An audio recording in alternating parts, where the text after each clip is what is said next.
Manhood, brought to you in part by Reboot Sports Drink.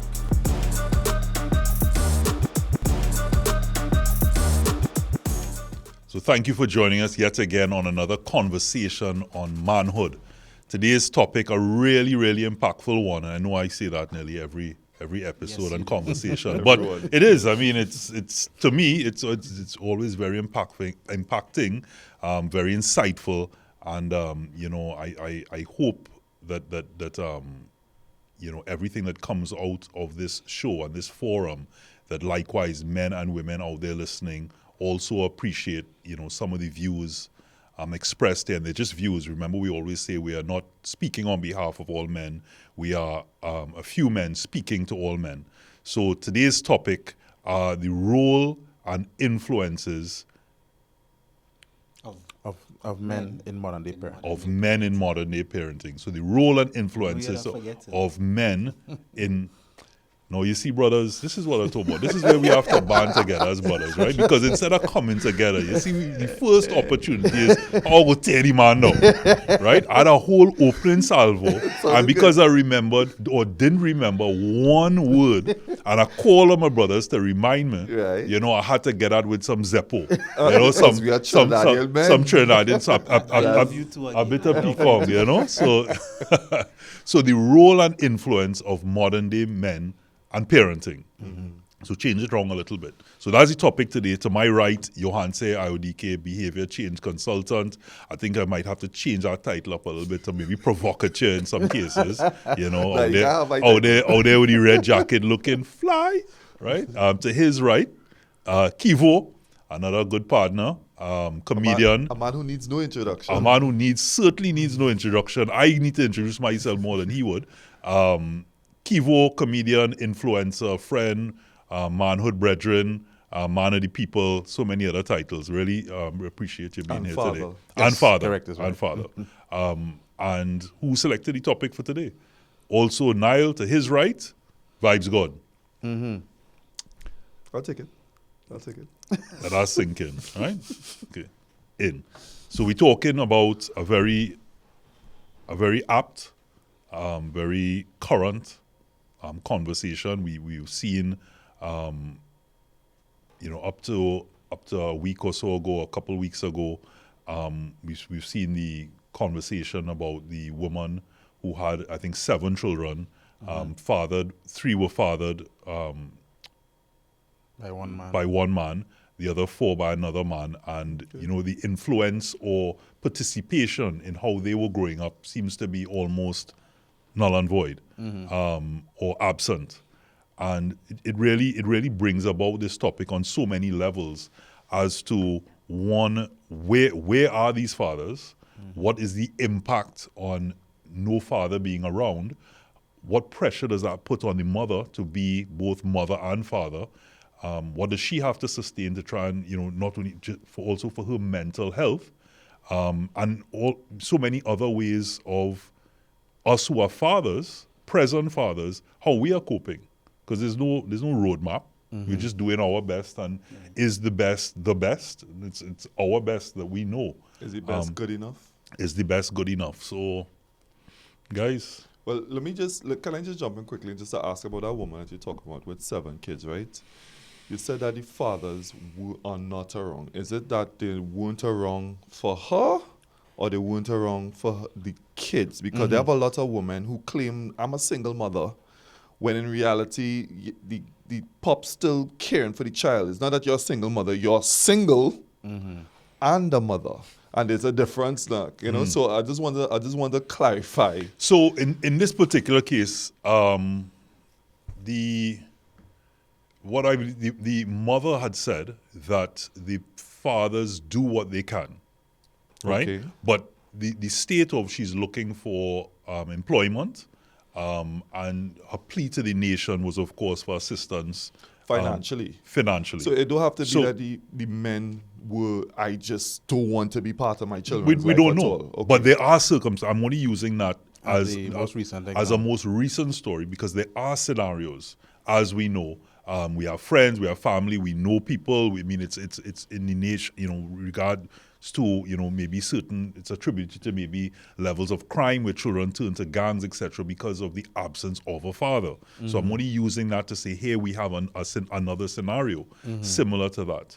Where I wanted to get to was, when I say it's not the same, is I feel that we have to clarify. A lot of the times, it's real easy to say the men are very absent in children's life, but the reality is, a lot of the times, men just can't deal with the woman. Men just prefer. But that doesn't make them not absent, eh? Even though they can't deal with the woman, and that means they're still absent. I guess. So even though there are reasons, and I wouldn't say valid or non-valid, right. the point is, if a man say, I can't deal with the woman, and so I'm not dealing with the children, he's still absent. If he wants to deal with the children, but don't want to deal with the woman. Well, that's called co-parenting. Well, You have an understanding of co-parenting. He's still there. So you have them maybe 4 days a week. I have them the other 3 days a week. There are ways to go about it. Now, there are scenarios where the woman, to spite the man, right, or vice versa, depends who, it depends on the situation, will not allow that other person to see the kids. I mean, then you have to go to court and try and get, custody and all these different things. But I'm talking about outside of those particular scenarios. Or we could dive deep into it, later on. But we're talking about men's role and the various roles or understanding of Being a father in this modern time. being a father in this modern time and what we face. So that could be one. Well, we could start with a simple definition. To me, a father is, without looking at Google anything, simply, if you give the sperm for the egg and you make a child, it makes you a father. Now, I know that's the most base version of a father.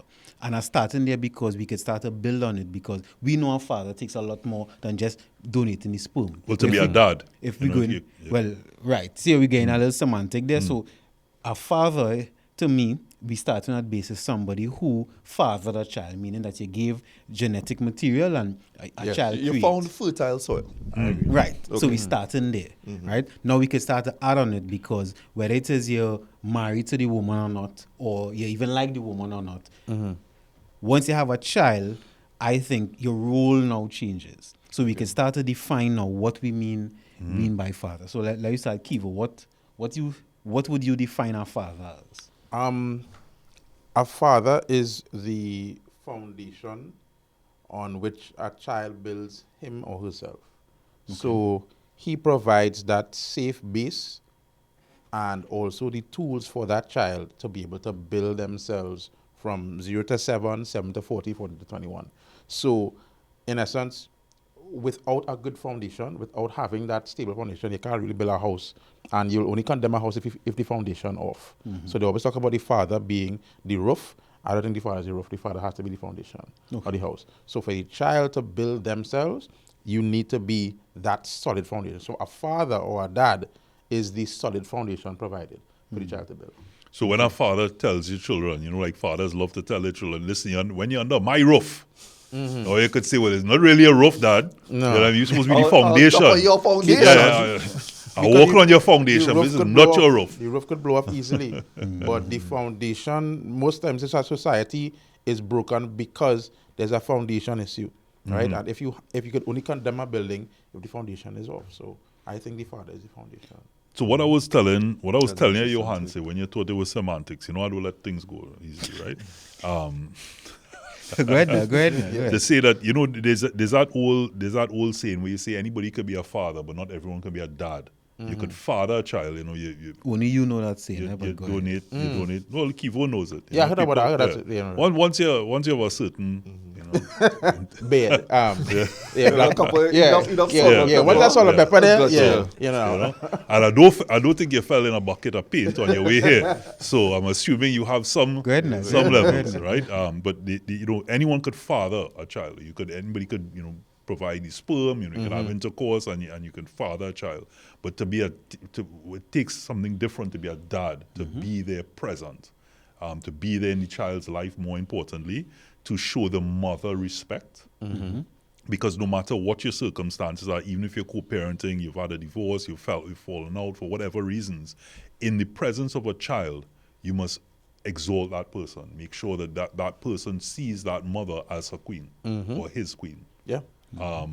And how to treat another woman, because you can't be treating that person a particular way in front of the child. I mean, you shouldn't treat them a particular way, any negative way at all, but certainly not in front of the child, and then expect them to do anything different because they're learning like a sponge. They're learning.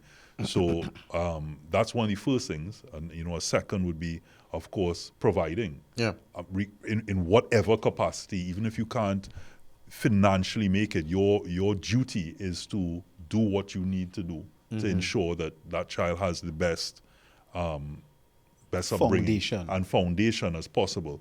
And another thing that I hold true that my father would tell me, and you see it bandied about all the time, is the father is the only person who actually, your children, are the only people that you actually truly want to see do better than you. As a father, you want to see your children be better than you are. And it's only, and if you really think about it deeply, everything else is, do I really want to see Niall do greater than me? Do I really want to see you? No, you should. But again, I like to use the word utopia. But so the loss of a father, we could go into that conversation, but I would say I feel like I'm rambling. You're not rambling. But in terms of wanting somebody to get to do better than you, I want everybody to do better than me here. But I don't think I'm invested in getting them to be better, right? Hey, I want you to do great. I want you to do great, right? Because for me, we're not in the same lane, and why should I fight you down for succeeding? Yeah. But my child, I'm invested in making sure they become better than me. So I think that's the perspective. I am invested in making sure that you become better than you. That's Kivo 2.0. Yeah, and that makes sense. And I would add my definition, because I was going to say my definition of father is consistency, and that could also tie into what you're saying about that foundation stability. So even if he only have $10, but he given that $10 every month, even though it's not $1 million, I could count on a father to be there, right? And then you said being present. Even if you can't provide every single thing, just knowing that your father there, I think that is a real important part. And I would say that I think that's where a lot of fathers miss the mark, because sometimes I think being consistent in an action takes a lot more effort, even if it's a small action, than doing a big bravado of things. Because you could come and do all kind of things for a birthday party, but then the child never see you for the next year. Or if you come with one lollipop every Saturday, which could come out much cheaper than the birthday party, but that one lollipop every Saturday will make that big difference. So I would say for me, the father is a figure of consistency. Would you say that a father needs to be in the household for that foundation to be set? He needs to be, mainly because I think there are three things that help a child develop. So one, identity, meaning as a young man, he sees what a man should be. Two, individuality, where the young man or the young woman sees the opposite sex parent in terms of learning their emotions, how to manage their emotions and regulate it. And then the third part is intimacy. As Robert would have said, how do I see my mother and father interact with each other? So I learn how to treat my girlfriend when I get older. I learn what a man should do for me.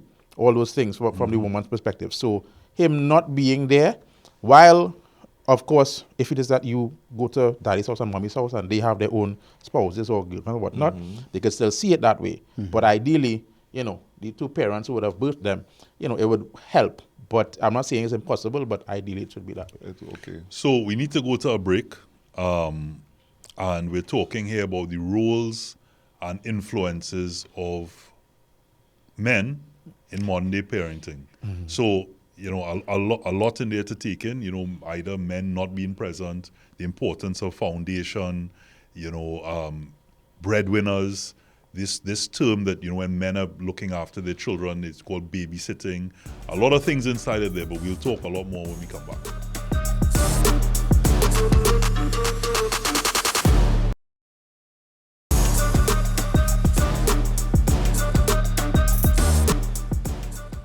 So, welcome back to Manhood, and most importantly, today we are really honing in on the topic of the influence and role of men in modern day parenting. And for me, it's important for us to talk holistically, but get down into some more specifics. And one thing I always thought about in terms of the whole rhetoric of the absent father. Now, when you think about the absent father, what do you think is the impact of the absent father on the household? Ooh, that's a real saucy question. So mine might be a little bit, my opinion on it might be a little bit touchy, right? A lot of the times when you hear men doing the wrong things, especially towards women, they say, teach your sons to do the right things. Teach your sons not to RAPE. Teach your sons not how to respect women, blah, blah, blah. So I sit back and be like, okay, absolutely correct. Teach your sons how to do that. But then when I look back and I'm looking at data now, actual data, which is the majority of men that do infractions or step out of bounds or do anything overtly out of time into women usually come from single mother households.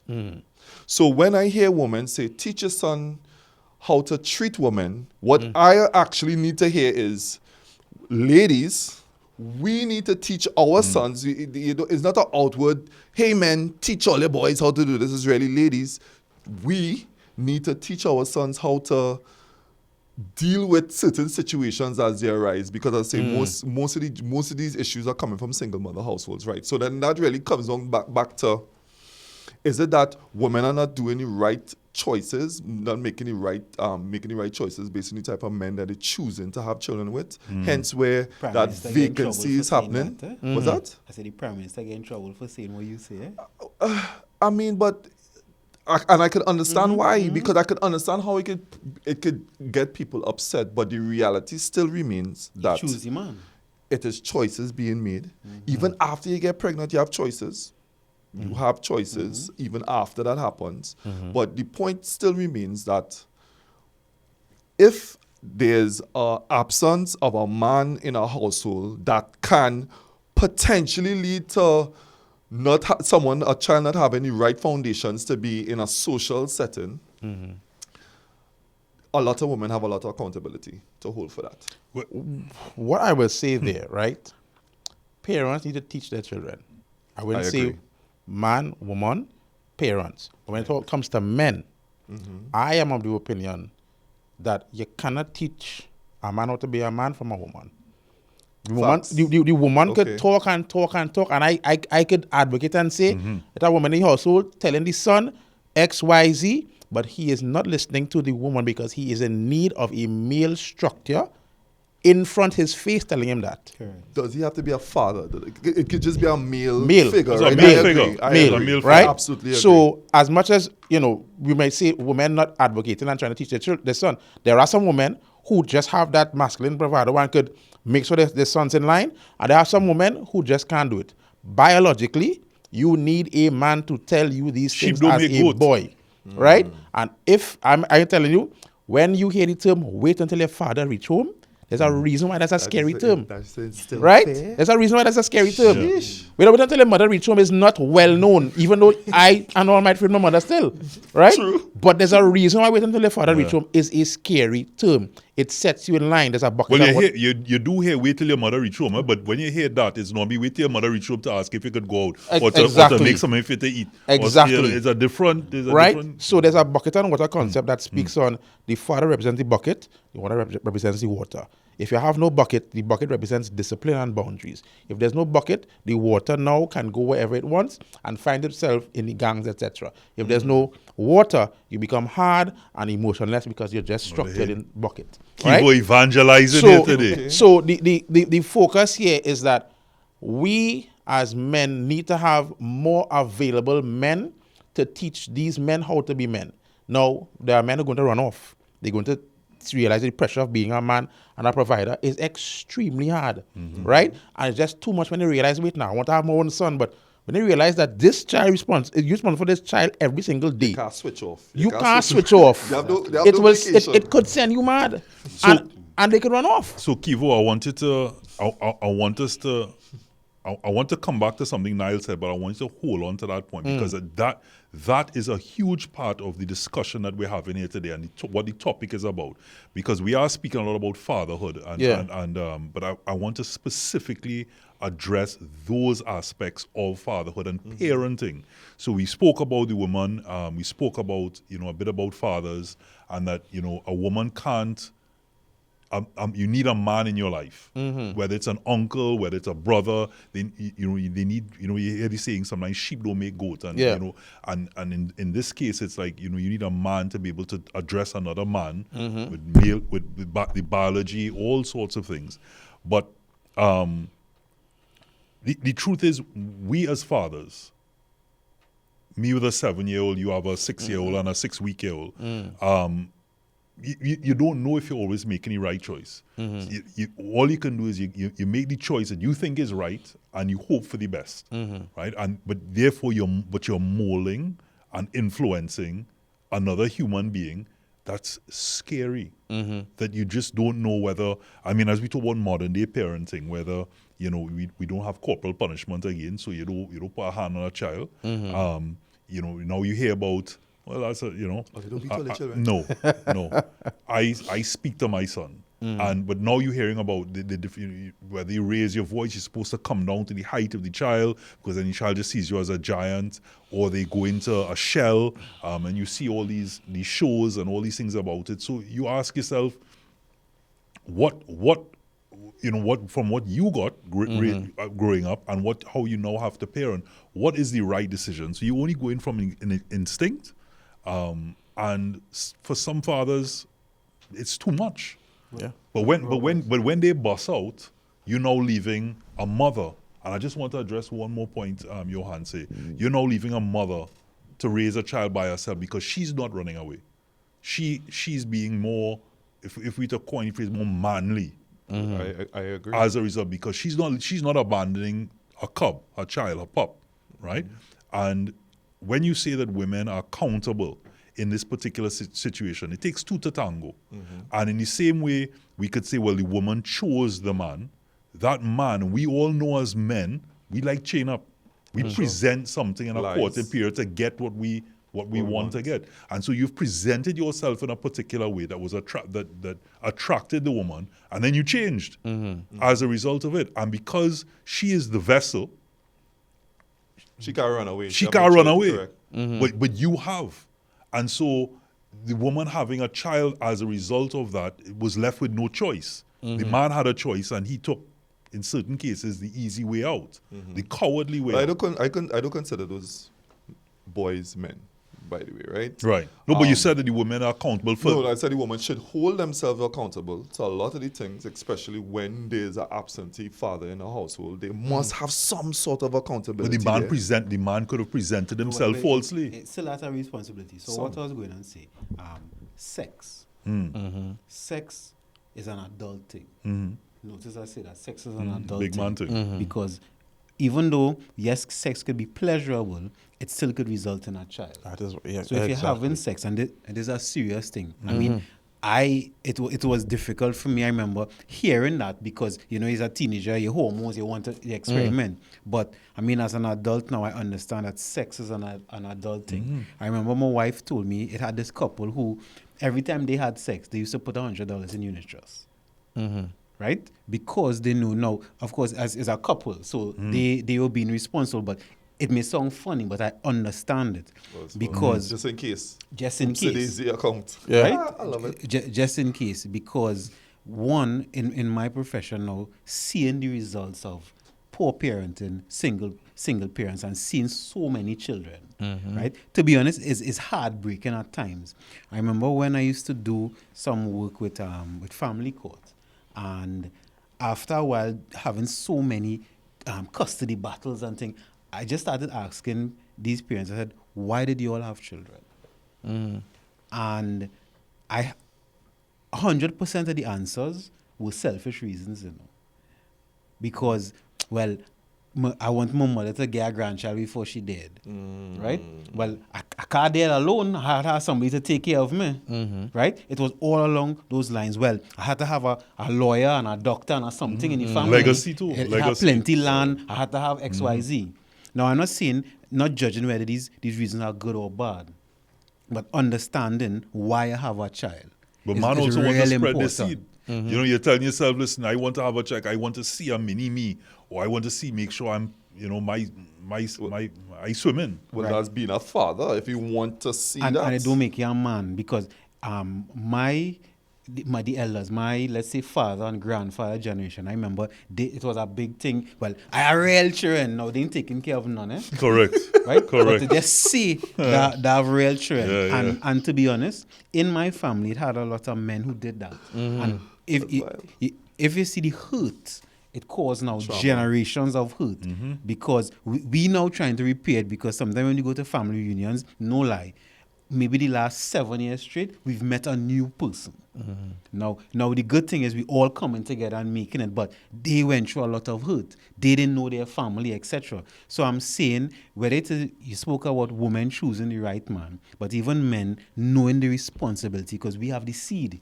that's true. Right? And you had say fertile ground before. So men choosing wisely the woman and then even choosing who they have sex with. You talk about men chaining up women just to have sex. Imagine you chain up a woman to have sex and then a child come out of it. Right? Yeah. That in itself is an insincere thing. But you hear these things you want to say all the time on guys. We know it, you know, just the tip. You understand? You hear all those things. I go pull out. You understand? I promise, baby, I'm gonna pull out. I'm gonna pull out. Or the woman saying it's okay, you know what I mean? We go do something after in the heat of the moment. All of these things, as you mentioned about sex, happens at that moment because we're not really thinking that this copulation, this coitus is going to lead or could lead, because biologically it could lead to a child pregnancy, and as a result of that, you know, but you're not in the heat of the moment. You're not thinking that, women telling you, I you can't know, take heat of the moment as an excuse. allergic to a condom. Well, Can't you tell see, this. one of the things I always say is that you know generally men have a problem with regulating their emotions, right? And if in the heat of the moment you don't have emotional regulation, you're going to just go in and do what you had to do because you just want to get what you want to get. And we all know the less blood in your brain, the less thought you have. And if it is down, they have more blood pumping. You're not going to be thinking straight. So it really starts with having proper emotional regulation to know what the consequences are. When I say consequences, or the potential results can be from doing this action with this person. You know this person, you know how well they are in terms of if they have nieces and nephews, how they treat each other, and what kind of person this person is.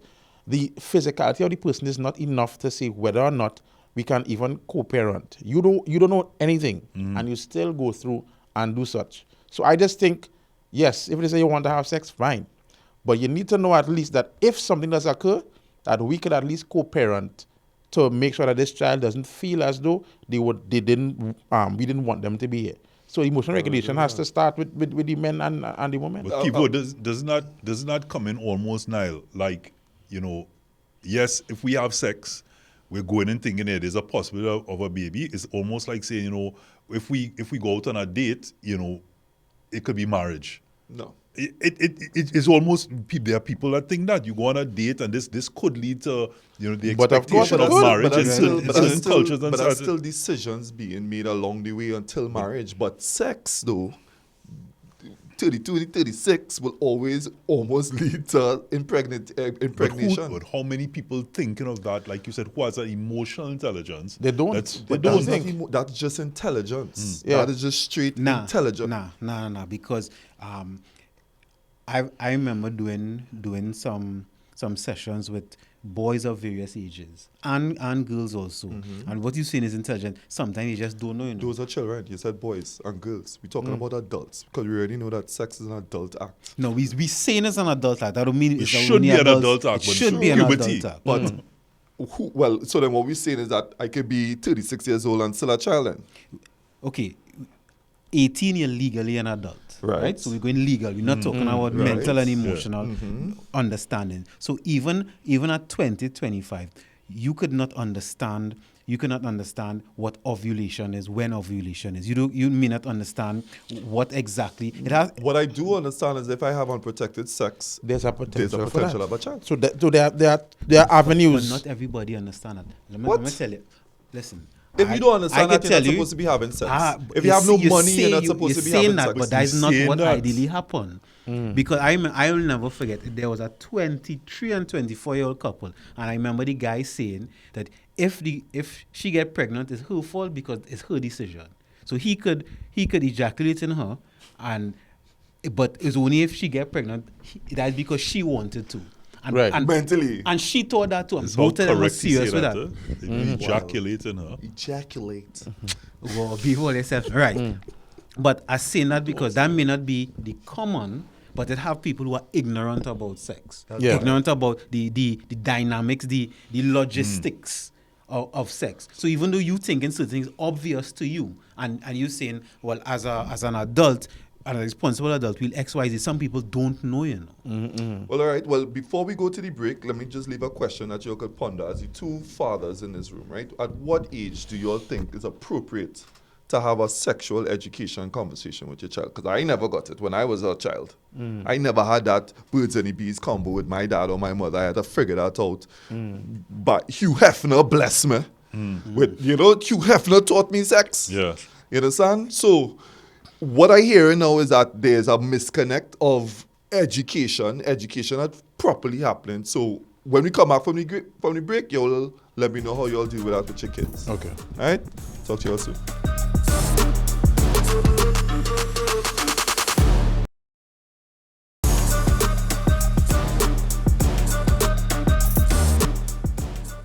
So thank you for staying with us here on Manhood. Johanse, Kivo, Nile. We're talking about the role and influence of modern day parenting as it pertains specifically to men.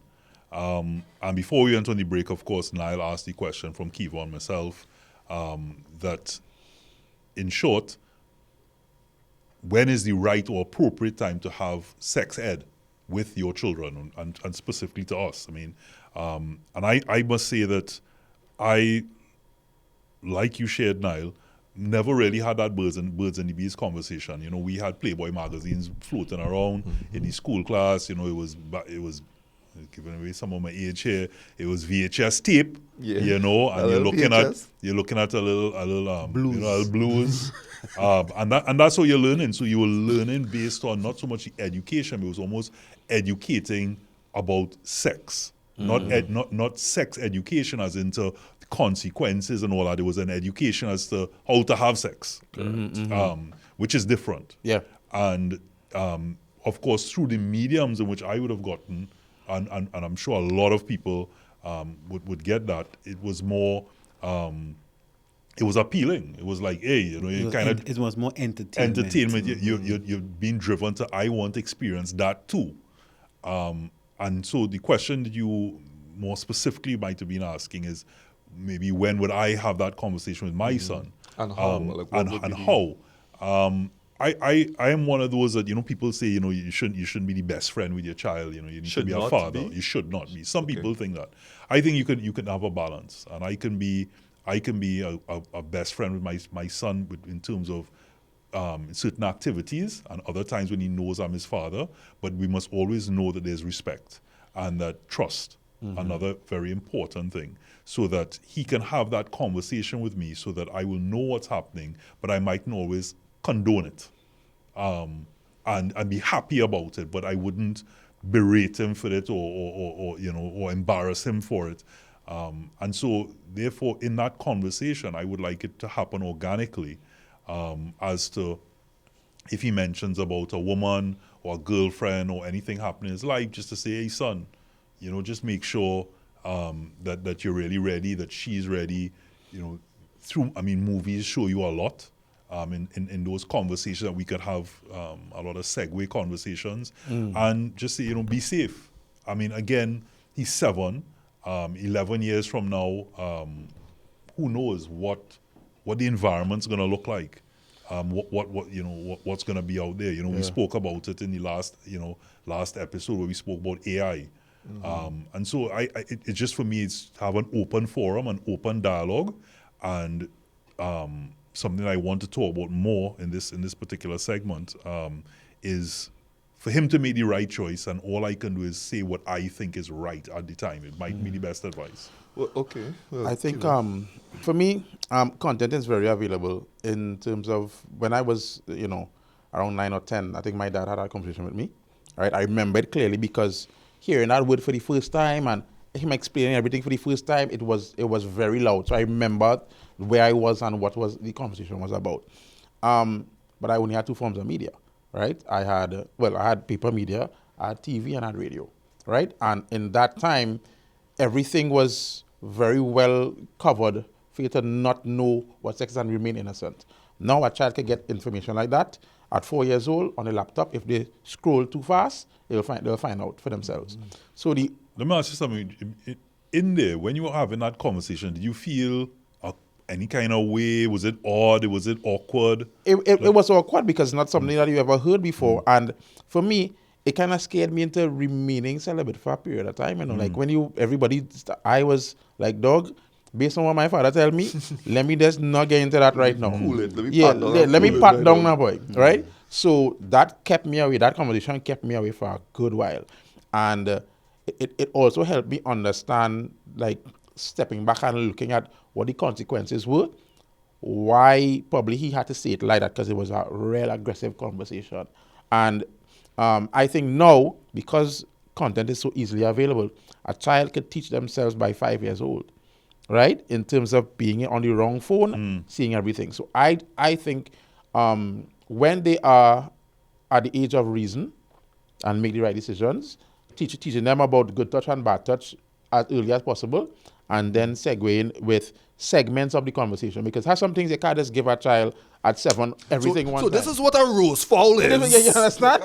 Right. So you can't do that at 7. So starting initially, and then probably when I get to 11, we have another conversation and take it in parts. So when is all in your music as well? I just spoke about content. All in music where they tell you go out and well just now. The content. Let me jump in here. So I'm going on a little bit of Robert, a little bit of Kiva, and then I'll come in with some of my own experience.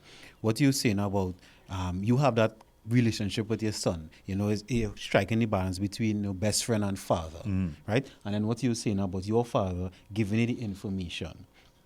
What I would add there is that now I am not a biological father, but I have defined myself as a professional father, because I have many clients who come from a single parent home and is boys with their mom, and as a result I am the male figure in their life. And sometimes mom would bring the boy and say, well, it's better he have the conversation with a man, right? So even from that point of view, so having that relationship with your son is important, because even if you not kind of marking the years, he will feel comfortable enough to come and ask you a question. Correct. Right? And then having the right information is important, because even before having the conversation, you ought to be comfortable to have that conversation with and this is what I'm talking about. Son, and maybe that's why.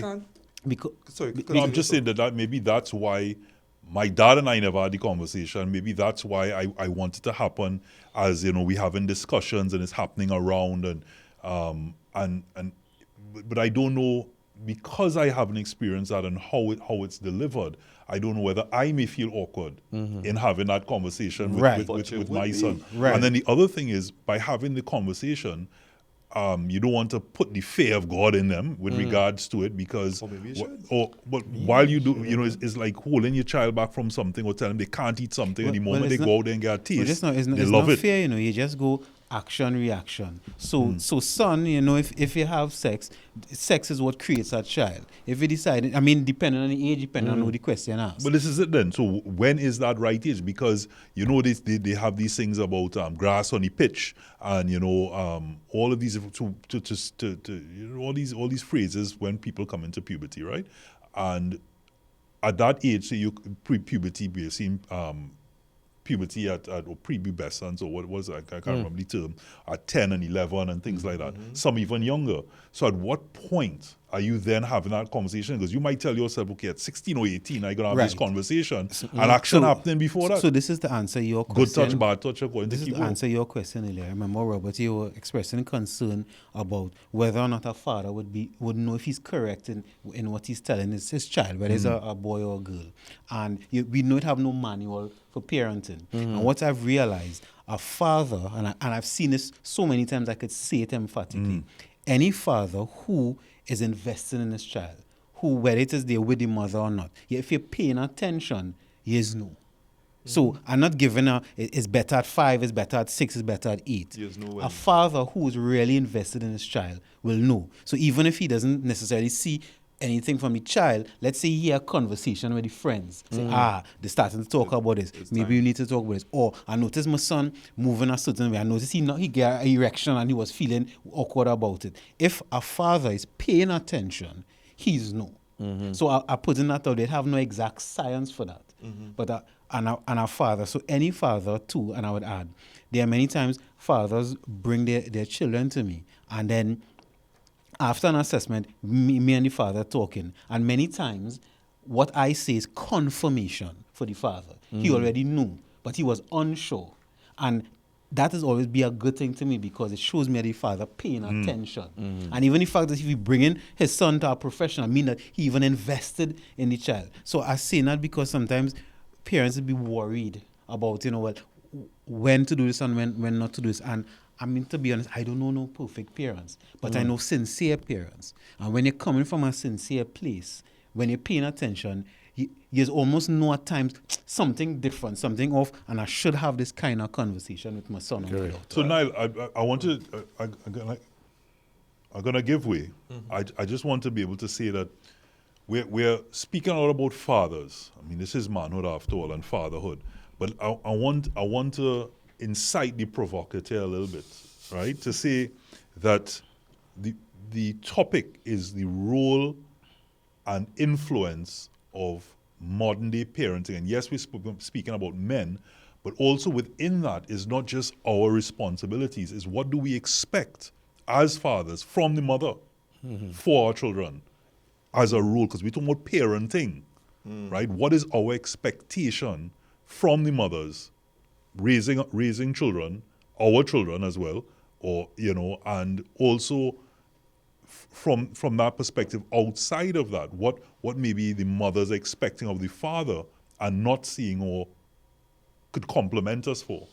That's actually a good question. I don't know why you chose me to target that towards, seeing that I'm one who don't have any kids, but I feel like there's a proper moment now where I could now say men have a lot of accountability to take, But I'll take up the challenge now. Even though he's not a father yet, what would you expect from your wife, who would be And a your girlfriend son. who's a mother? I mean, it depends. Again, what I expect from my wife, next thing the In wife, relation to your child. next thing the woman that I end up with is someone where I just only want a child from her. That's the conversation I went into the marriage with. Hey, I don't really need much from you. I already have everything that I could buy all the other support staff needed. I could buy a babysitter. I could hire a babysitter, hire a house cleaner, hire everybody else. You get for a surrogate. I just might need I need an oven to put my muffins in. You understand? And that might be the conversation. In that case, I just needed to stay healthy. Keep peace in my mind. Don't aggravate me too much. Make sure the housekeeper's doing or the babysitter's doing what they're supposed to do. That might be the conversation. Or it might be somebody who I, very much into legacy. I want 10 kids, by the way, for anybody out there who wants that. Right? So I want a big family, right? Well, I say all the time, you start with one. And I'm like, the reason why you're saying that is because more than likely is you're feeling overwhelmed with work and time and blah, blah, blah. That's the major thing that I've seen people be like, you only need start with one. But if money is not an issue, right? Money is not an issue. After that, it's just your time. And if I don't have to sell my time to make money, then I could invest all my time in being a father. Then I could have as many kids as I want because I don't have that. You understand what I'm saying? So going back to the question that you asked and me to attempt, right? They still have accountability that men need to have in the choices of women that they're choosing, because a lot of the times men is going just for the jam. I just want a jam, and then oopsie daisy. I find it, I hardly hearing about planned parenting anymore. You have nobody planning parenting. So, and I take your point, but I just want to clarify something, because you've said this before. And yes, if finance is not an issue, if you can hire whoever you want, you could, in your eyes, you're saying, well, of course I can have as many children as I want, right? Because that biology, yeah, of course I could have sex with several different women. It could be one woman. You could have 10, 12, 13, however many children. But what you're taking away from the fact that we spoke about a father and a dad is one key word: responsibility. Right. So having money and being responsible is two different things, because you have a responsibility as a father to be present in that child's life. And that's not just time. Because can you with 10 children at that particular, and there are men who have 13. And are they really there? Yes, in all of their lives. Yes, it can be done. You see, if you have the time to do it. Niall, I'm glad you answered the question still, because you see how, even though you see how intentional he was about what it is, that is the important part, because everybody relationship different, right? Everybody marriage different. You would want everybody would want their wives to do different things, but being intentional about it. So if you know, here it is, I have all the money, I have the time, I just want you to make the child. You're letting your wife know. If you say, I don't want you to work, I want you to stay home, I want you to take care of the child, that is what it is. If you say, I want you to, both are we working, both are we bringing in the money, we hiring our babysitter, wherever it is, but having that intention before, and I think is an important part. I want to shake this thing up. Because I don't want to end with us like beating around the bush and so. Right. We've all had unprotected sex, right? Now, Roy's law. Roy's law. And in that, have we had the conversation prior to that with the girlfriend, or to say, hey, or has she had the conversation with you to say, hey, are you willing to be a parent? Are you willing to be a daddy? Not call you daddy or papi. We're not talking about that. We're saying to have that conversation. Would that be a vibes killer? Let's be honest. So we're not doing it. We're not emotionally there. It's okay to kill the vibes. We're not talking about what we should be doing. We're talking about what is happening. Well, what I could tell you from my experience is that I am not going in raw with anybody who I can't have a oopsie daisy with. So you already telling yourself, now you want 10 children, so you know you want the 10 children. So if it happens, not oopsie daisies, I'm not just okay, going to be good. wild with it. I'm not just flinging it all over the place. But my internal monologue is, this woman that I'm sleeping with unprotected, if a child was to be a result of this situation, I am okay with it. I can move forward. That's no, because you want 10 children. I'm talking about in your younger days. In my younger days, I wasn't having unprotected sex. I was an adult. I had my fears of what could happen, and I applied my intelligence to the situation. And was like, you know what? Let me strap up, because I don't want children. But Kivo, I know the same wasn't. You can't tell me you're doing the same thing. Let's go. Let's be honest. What do you mean, same what in terms of what? Unprotected. We talking manhood here. You ever had a pregnancy scare? Yeah, of course. This is what I talk You ever about. had Let's talk someone? real. You ever had someone show you for you? No. You never had somebody had a for you. You ever had someone had a You abortion? said not that you know of. No. Not that I So would know, no. okay. But No, okay, so let me go to Robert's saying. You're right, yeah, saying if it's a vibes killer.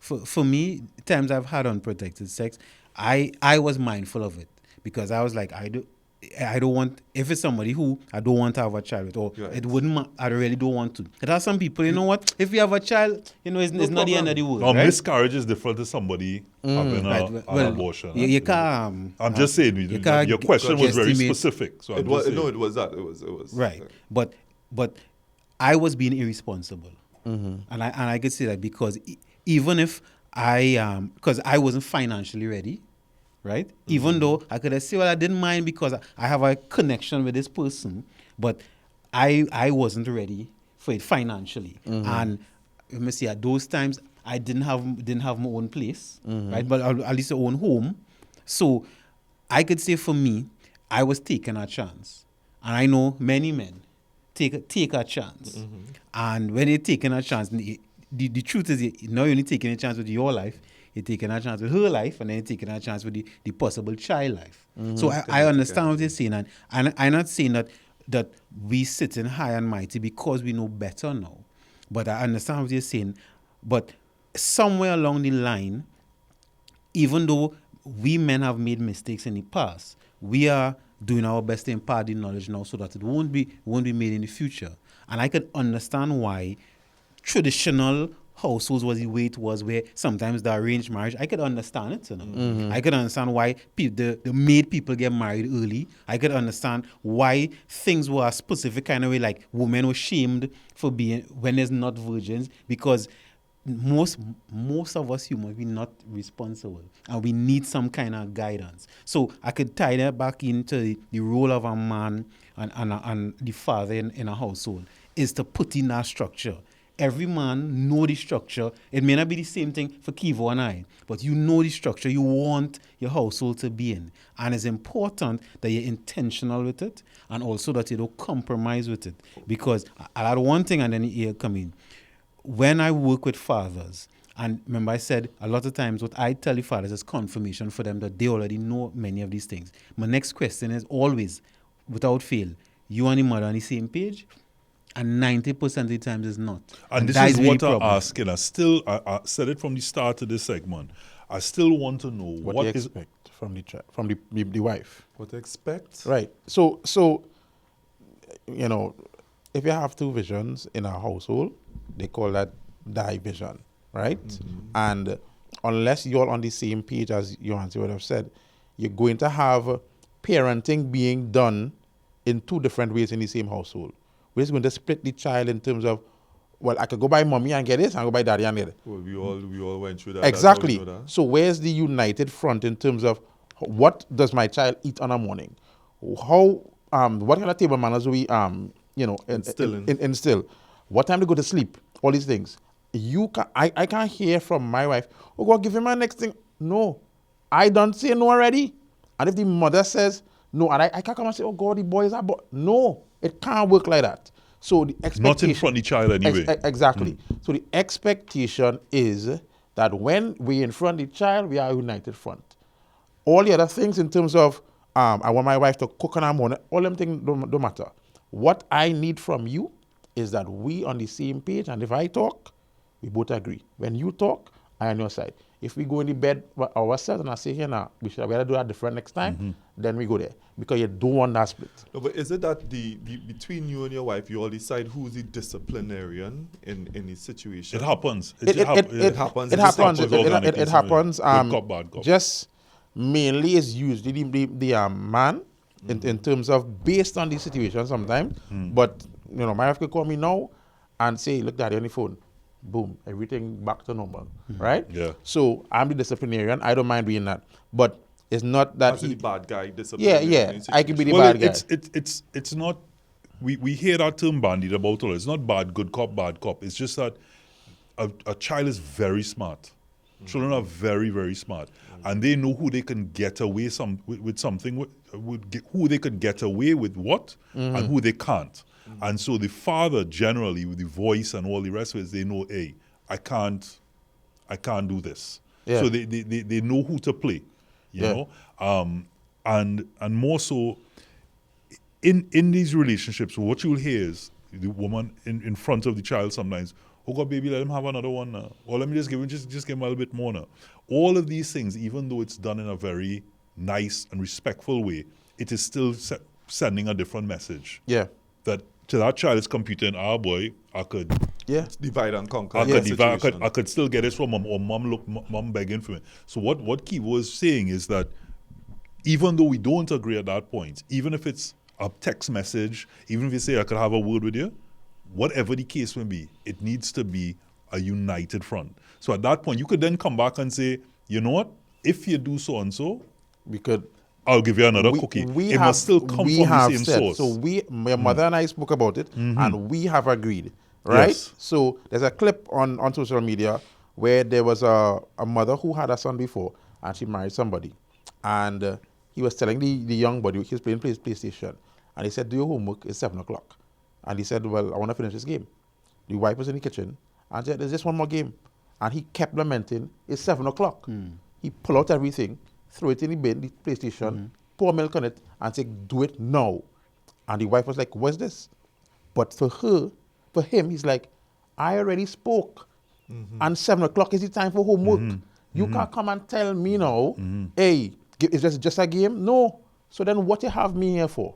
Right? So this is where I think the whole aspect of roles and responsibilities, there are some things that are now a little gray, but there are some things that just, listen, as a man of the house, when I speak discipline-wise, you have to move, right? And I can't get that back talk from the other person who's supposed to be next to me, supporting to us to raise the So the expectation in that situation is that you would want your wife to have the father as the leader in the household in that particular in those instances. And well, it depends again. It is primarily seen like that, but it could be, for example, at home. Abigail, she would say something with Noah, and I will support that. I will say, Noah, you heard your mother, and reinforce the fact that listen, right? But it can't be that if I'm saying something to Noah at that point, that Abigail comes and says, oh God, just let him, or you could just have one more, or goes and pause him more after I've said no, because it sends a signal to the child. So it's not necessarily a leader or follower versus just being united. Yes. Yeah, correct. And whoever takes the front is just a matter of sharing it in front of the child or children. And then if you have a disagreement, you either go away and discuss it, and the person who's made the comment. So if I say, no more juice, right now, you've had enough, time to read or whatever the case may be. If we go away and discuss it and she comes and says, hey, listen, he had a lot of swimming, he's really thirsty, I could then come and say, hey, you know what, okay, if you read that page, we'll get some more juice. It's coming from the same person who said no. Gotcha. Right? As opposed to, oh God, he just came from swimming, give him a bit more. Those are the different things, because again, to the child, it's sending different signals. But again, really rich conversation. And we've extended this segment specifically to really get into the nuts and bolts of this thing called parenting, which we don't have the answers. But certainly we have the answers, but it may not be always the perfect answers. And see, like what he did there, if you did that in front of, where you say no, somebody says, like that. That's a perfect example, my right? My apologies. I just wanted to say that one of the things that I really admire is a sincere father, right? I ain't say perfect, I ain't say the best in the world, but a sincere father. It's a father who really want to take care of his child, whether you have $1 million or $10. And I'm putting that out there because even fathers watching or men who want to be fathers, it's a serious decision. It's an adult decision. So before you even have the decision, make the decision to have sex, know who you even having sex with. If you even that this person even want to be the mother of your child. And then whenever you are a father, know that it wouldn't be perfect, but once you're sincere and you really have the best interest of that child at hand, you're good, Because I'll give one quick story. I remember in a custody battle, the mom was blocking the father from seeing the child. And the father would go every weekend just by the gate to see the child. And his interaction with the child would be the child looking out the window, and he would be by the gate. And he did that for almost 8 years. And after that, when the child was 18, the child never forget. The child didn't get no gifts, didn't get no nothing, But every Sunday, I know my father was there now. So the child built trust with our father, even had no conversation, just by looking. So I draw that reference, the importance of being intentional, being sincere, and then being consistent. One thing, my wife taught me a valuable lesson the other day because I was struggling with managing my time. Because Kivo is doing everything. And she said, when you go to the grocery, you can't bring all the bags inside one time. You could try, right? But if you do it, you will damage yourself, right? So I thought my wife did for that lesson. And I realized that there are points in time where I may not be present because I'm outside bringing back the bread, right? But when I am, don't be present and absent, meaning you study it. No. Make sure you invested, because even with my mom knows that if I lying, there's a certain facial expression that I have because she knows my face and she looks for my face since I've been a child. So that's what kind of father you need to be. When you are there now and you're spending time, make sure you're looking at this child 24/7. Studying them. So that you're studying their quirks, and you could predict that. There was one point in time we went to the grocery and I realized, wait now, you turn left, I know where you're going. I said, don't go inside there. I already know where you're going for because you invested. So it's important for you to know that, listen, don't be hard on yourself. You're carrying all the groceries inside sometimes. Bring the important things inside, but make sure you bring everything outside, inside. And whenever you're there, hold on to what, if this is making money time, hold on to it, bring it inside. If it's children time, hold on to it. Don't study what you brought inside or what you still have to bring inside with other things in your hand. So if you're with the child, make sure you invest it. That was actually really good. I ain't gonna lie. Yeah. So Dana, I might bring it on. Dana, we liking that one. We liking that one. That one was really deep. And to, when Johan say, I know we joke about it all the time when he spoke about in his disagreement. Again, we just want to reiterate. We don't ask or we don't have all the answers. But as a friend of mine said, but we ask a couple good questions, and that is in that sense, that's the way I try to be a parent to my son. And the way I would look at it, as you spoke about, giveaway signs. My dad, when he was telling an untruth, his lip would always quiver. That's how a lip like that. And he knew that, but he knew when he was doing it, and that we knew it, and it made it fun.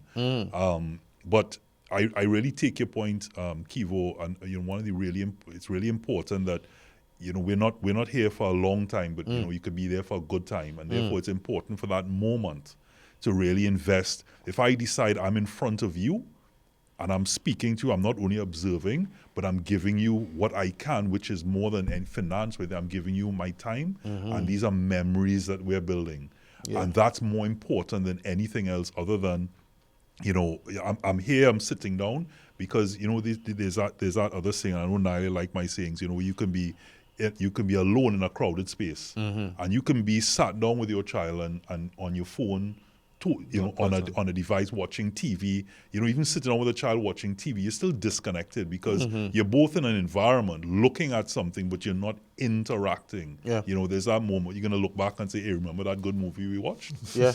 So for me, it's taking my son, as you said about bringing things inside. For me, my bonding is taking him outside, Right. and being away from the devices, making sure I'm connecting in a way that's really meaningful, impactful, specific, and that is only father and son time. And so it comes down to the fear, which I have, and I'm sure maybe a couple of you have, of, am I making the right choice? I don't know, but it's right for me, and I hope it's right for him, and that as both parents, that we raise someone that we're both proud of and that makes an impact in society. And more importantly, if I have one message to anyone out there, as a father, is regardless of the situation, as Johanse shared in a story, is be present in whatever capacity you can. The best as you can. My last takeaway, I'll leave it with an ethical question that I'll pose to you guys and to the people at home, right? The question is, if a woman has the deciding factor whether or not she could be a mother or not, she has that choice, right?